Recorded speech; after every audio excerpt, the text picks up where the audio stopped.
తండ్రి దగ్గర ఏదైనా అడగగలవు. కుమారుడికి ఏ కుమారుడు? నీతిమంతుడైన కుమారుడు.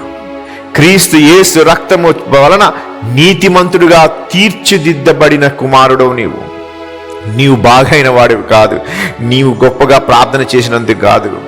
పరిశుద్ధాత్ముడు యేసు రక్తము చేత నిన్ను పరిశుద్ధపరిచి తన నిమిత్తమై, తన కోసము, తన జనాంగముగా నిన్ను ఎన్నుకున్నందుకు, అట్టి ఎన్నిక నిమిత్తమై, అట్టి దత్తపుత్రుడుగా నిన్ను అంగీకరించి నిమిత్తమై నీవు నీతిమంతుడుగా ఉన్నావు. నిన్ను మహిమపరిచేదను అన్నాడు.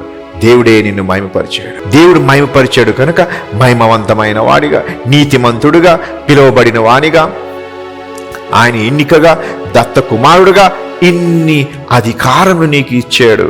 ఎందుకు? నువ్వు అడుక్కోకూడదని. నా బాంధవ్యము మారిపోయి ఉన్నది.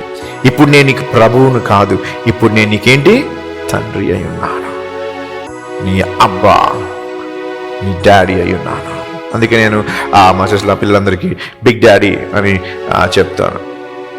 ఇక మా డాడీ ఉన్నాడు, మా నాన్నగారు ఉన్నారు. నాన్నగారు నాకు అనేకమంది ఇస్తారు, కానీ నాన్నగారు ఇవ్వలేనివి బిగ్ డాడీ ఒక్కడే ఇవ్వగలడు.